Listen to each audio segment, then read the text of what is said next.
प्रसाद, ये सब सूक्ष्म तल पर धार्मिक होने का नैतिक अभिमान। मैं अच्छा आदमी हूं, मैं संडे को चर्च जाता हूं, मैं फलाने दिन ये करता हूं अपने देवालय जाकर।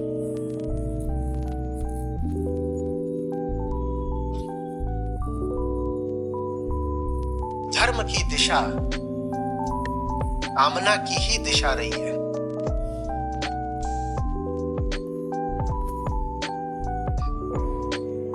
जब तक जिस भी मार्ग पर चल रहे हो उससे अपने रिश्ते को नहीं देखोगे, माने नहीं पूछोगे कि क्यों चल रहे हो उस मार्ग पर, तब तक मार्ग अंधा मार्ग ही रहेगा। कोई धार्मिक व्यक्ति मिले, उससे मत पूछो तुम कौन से मार्गी हो, पहले से ही निश्चित है वो अंध मार्गी है।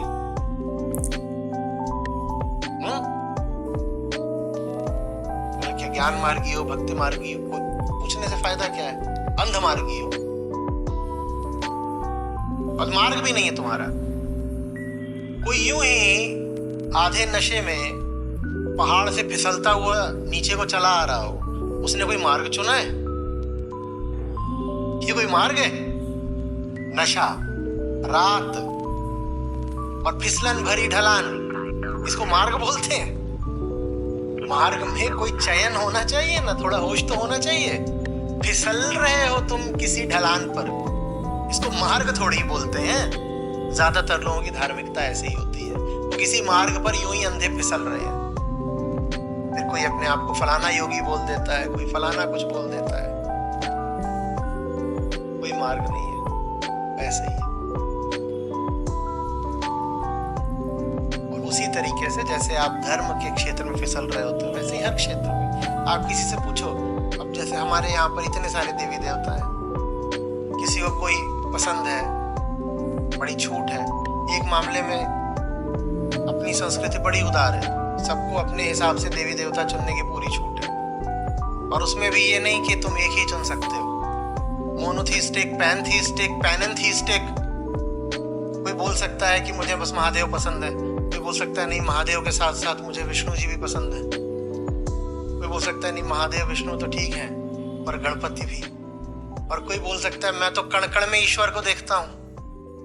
सब चलेगा, सब चलेगा। लेकिन सवाल यह है कि तुमने अपने आराध्य को चुना कैसे?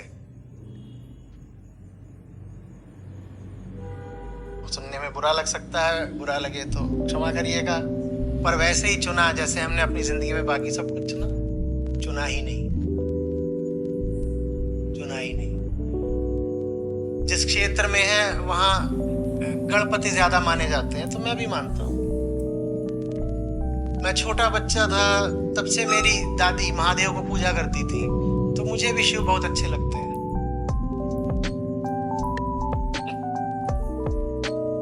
बंगाली हूं तो काली का भक्त।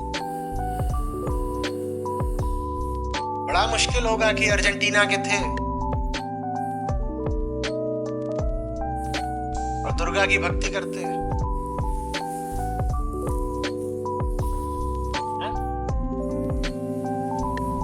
जैसे जिंदगी में सब कुछ संयोगवश है, वैसे ही हमारी धार्मिकता भी संयोगिक है।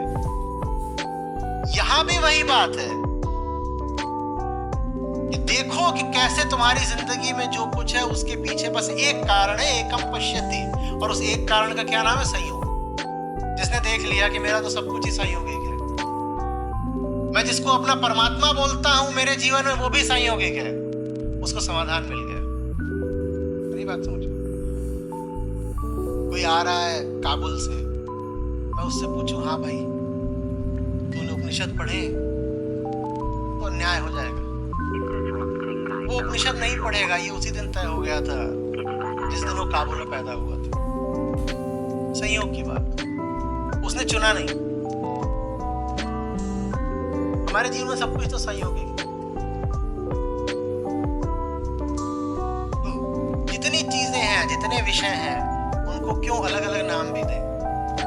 S1, S2, S3 बोल दो बस।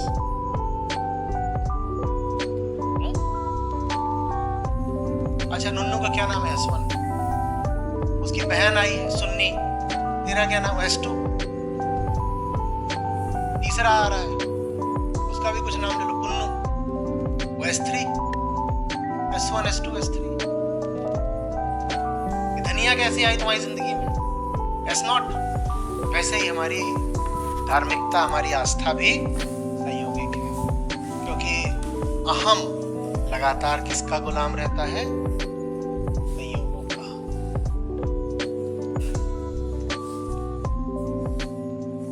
100 में एक को देखो, और हम कण कण में नारायण को देखने की बात नहीं कर रहे, हम समाधान की बात नहीं कर रहे। हम कह रहे हैं तुम इतना ही कर लो कि 100 समस्याओं में एक समस्या को देख लो, समाधान हो गया।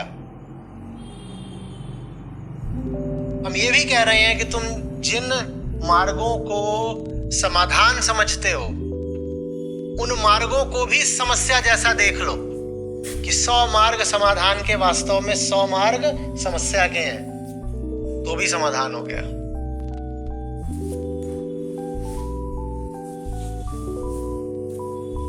क्या आप ये प्रयोग करना चाहेंगे कि अपनी अलग अलग तमाम तरह की समस्याओं को लिखें और देखें कि कैसे उन सारी समस्याओं का वजूद आपके भीतर कोई है, उसके लिए है।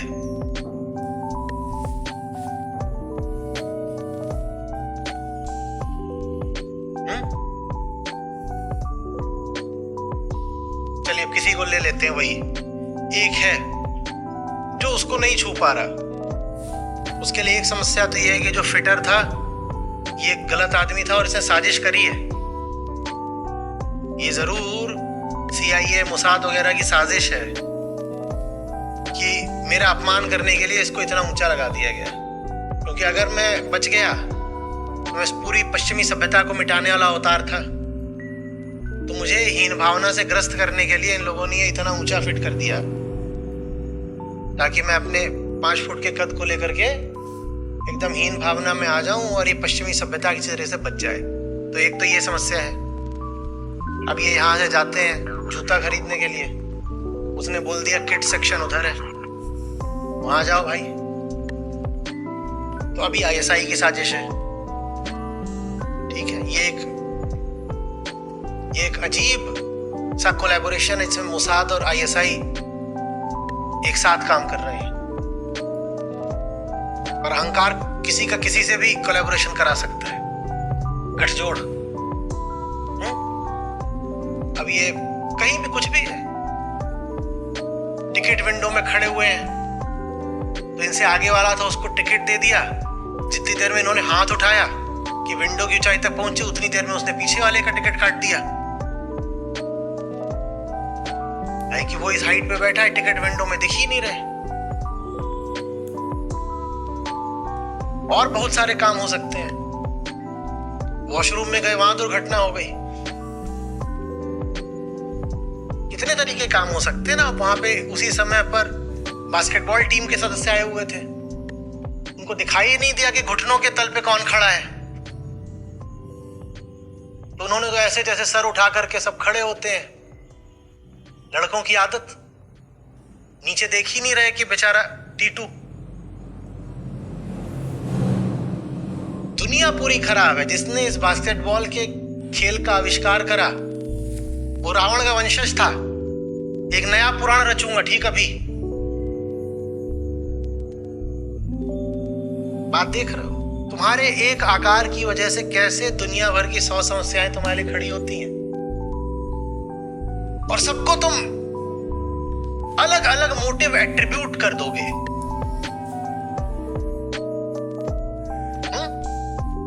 सबको बता दोगे कि ये मेरे खिलाफ इस वजह से है, ये मेरे खिलाफ उस वजह से है।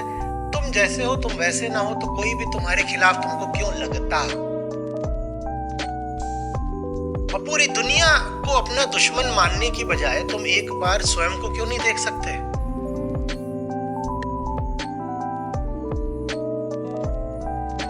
जितने भी उदाहरण दे रहा हूं उसमें से कोई भी उदाहरण परफेक्ट नहीं है, पर मैं प्रयास कर रहा हूं कि कभी इधर से कभी उधर से पकड़ पकड़ के आपको जो देखना है उसकी तरफ प्रेरित कर सकूं। बात आ रही है समझ में? भीतर जब वो गहन गंभीर समस्या मौजूद होती है जिसका नाम है अहंकार, तो बाहर तो समस्याओं की लंबी सूची होती है, कोई हद ही नहीं बाहर कितनी समस्याएं आप खड़ी कर लोगे, और उनमें से कोई भी समस्या निर्वैयक्तिक नहीं होगी। हर समस्या पर्सनल प्रॉब्लम होगी। समस्या ये नहीं होगी कि क्लाइमेट चेंज है, समस्या ये होगी कि मेरे घर में बहुत गर्मी है।